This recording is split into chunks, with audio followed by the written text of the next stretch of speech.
अस्सलामु अलैकुम वरहमतुल्लाहि वबरकातुहू। बिनते इस्लाम आपकी खिदमत में हाजिर हूँ। नाज़रीन इकराम, ज़ियाउल हक़ के बारे में तो आप सभी जानते होंगे, जिन्होंने कादियानियों पे ऐसे आर्डिनेंस लागू करवाए कि वो अपने कुफ्रिया मज़हब की तबलीग भी नहीं कर सकते और ना अज़ान दे सकते हैं और ना ही इस्लामी शायर को इस्तेमाल कर सकते हैं। अगर वो इनमें से कोई भी काम करते हैं तो उन्हें 3 साल की सज़ा या फिर जुर्माना अदा करना होगा। अब इस आर्डिनेंस की वजह से कादियानी जनरल ज़ियाउल हक़ के बहुत ख़िलाफ़ हैं और उनसे बहुत दुश्मनी रखते हैं और जगह जगह उनके बारे में बकवासात करते फिरते हैं। इसी तरह इनका एक पेज है अहमदिया टाइम्स। इस पे ये मरज़इयों ने एक पोस्ट की है ज़ियाउल हक़ की वफ़ात के बारे में।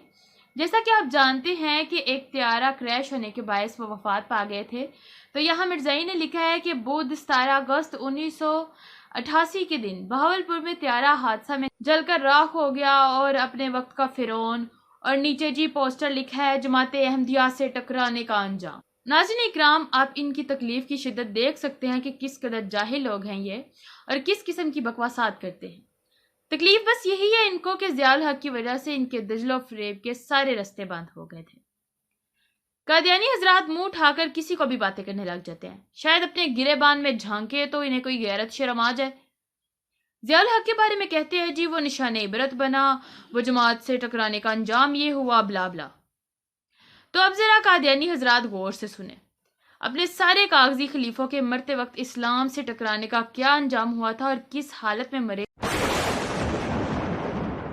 मिर्ज़ा कादियानी की बैतुल खुला में इबरतनाक मौत के बारे में अक्सर और बेशतर मुसलमान और कादियानी हजरात भी खूब जानते हैं, लेकिन आज मैं इस वीडियो में आपको मिर्ज़ा कादियानी के और मरज़ियत के कागजी खलीफों की इबरतनाक अमवात के बारे में बताऊंगी, जिससे मुसलमान तो आगाह होंगे लेकिन शायद कादियानी अवाम इन अमवात के हाल से वाकिफ नहीं होंगे।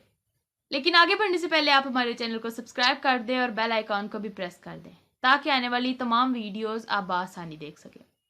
नाज़रीन इकराम, मिर्ज़ा गुलाम कादियानी के जहन्नुम वासिल होने के बाद इसका पहला खलीफा हकीम नूरुद्दीन था, जो खुद मिर्ज़ा कादियानी की रवायत के मुताबिक एक ऐसा गलीज और बदबूदार शख्स था जो मुद्दतों तक ना नहाता था और ना ही अपने बाल और नाखून तराशता था। इसके घोड़े पर बैठने का अंदाज इंतहाई तकब्बुराना था। एक दिन ये बदबख्त घोड़े पर सवार होकर निकला तो घोड़े के फुदकने पर नीचे गिरते हुए अपना एक पांव इसने घोड़े की रकाब में फंसा लिया। पांव रकाब में फंसा रहा और घोड़ा खलीफा को घसीटता और इसकी हड्डियां चटखाता रहा। इस हादसे में नामुराद खलीफा जिंदा तो बच गया, मगर कुदरत को इस मुनकिर खत्म नबूवत की इबरतनाक मौत जमाने को दिखाना मंजूर था।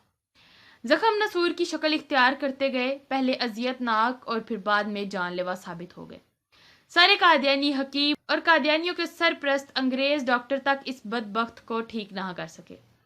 मिर्ज़ा कादियानी का जानशीन इनका कागजी खलीफा बिस्तरे मर्ग पर इंतहाई दर्दनाक अंदाज में एड़ियां रगड़ते रखते दुनिया में ही जहन्नुम का मजा और इज़ाब इलाही चखते हुए जहन्नुम वासिल हो गया।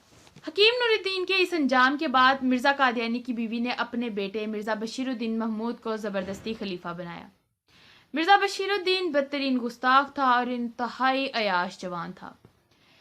मिर्ज़ा बशीर ने खलीफा बनते ही ऐसी घिनौनी हरकतें की कि खुद शर्म भी शर्मा जाए। इसने कसरे खिलाफत नामी रिहाइश गाह कायम की, जहाँ मुख्तलिफ हीले बहानों से यहाँ असमत दरी की जाती। रबवा की इस कसरे महमूद में इस अयाश खलीफा ने सिर्फ कादियानी नौजवान लड़कियों की असमतें ही बर्बाद नहीं की, बल्कि इसकी अपनी सगी बेटी भी इसकी जिनसी हवस से महफूज ना रह सकी।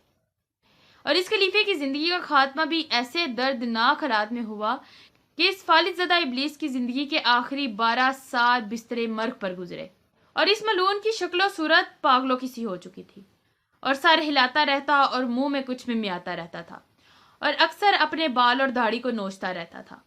बहुत से लोग इन हालात के वाकयात पर ऐनी शाहिद है। एक लंबा अरसा वो बिस्तरे मर्ग पर रहा और जब वो गुस्ताख जहन्नुम रसीद हुआ तो इसका जिस्म भी इबरत का एक निशान था। इस लंबे अरसे में बिस्तरे मर्ग पर लेटने की वजह से लाश इस कदर अकड़ चुकी थी कि टांगों को रस्सियों से बांधकर बमुश्किल सीधा किया गया था। मिर्ज़ा बशीर की दर्दनाक मौत के बाद विरासत और चंदों के नाम पर लूट मार का रिवायती सिलसिला जारी रखने की खातिर इसी का बड़ा बेटा मिर्ज़ा नासिर अहमद गद्दी नशीन हुआ। ये तीसरा कागजी खलीफा घोड़ों की रेस का बहुत शौकीन था, साथ साथ जिनसी हवस का भी दिलदादा था। اس کے گھڑ سواری کے شہنشاہی شوق نے ربوہ میں گھوڑوں کے دوڑ کے دوران ایک غریب شخص کی جان بھی لے لی تھی۔ حفظ رسیدہ اس شہوت زدہ خلیفہ نے 68 سال کی بوڑھی عمر میں فاطمہ جناح کی میڈیکل کالج کی 27 سالہ طالبہ کو یہ کہتے ہوئے اپنے عقد میں لے لیا کہ آج یہ مقدس دولہا اپنا نکاح خود پڑھائے گا، اور پھر وہی ہوا جس کا خدشہ خود قادیانی کلٹ کی مرکزی قیادت کو تھا۔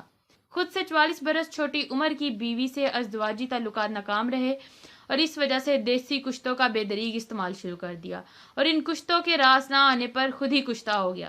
مرنے سے پہلے اس تیسرے خلیفہ کا جسم پھول گیا اور اس کے بعد اس مختصر عرصے میں اللہ تعالیٰ کے عذاب کی گرفت میں آ کر جہنم رسید ہو گیا۔ اس کے بعد مرزا طاہر ان کا چوتھا خلیفہ بنا۔ اس کی فرعونی اطاعت نے نہ صرف اسے بلکہ پوری قادیانیت کو دنیا بھر میں ذلیل و رسوا کروا دیا۔ اس کے دور خلافت میں کسی کی عزت محفوظ نہ رہی۔ مرزا طاہر کی خواہش تھی کہ قادیانی عورتیں لڑکے ہی پیدا کرے، اور اسی لیے یہ لوگوں کو لڑکے پیدا کرنے کی گولیاں دیتا رہا، جبکہ اپنے ہاں اس کے 3 بیٹیاں پیدا ہوئیں۔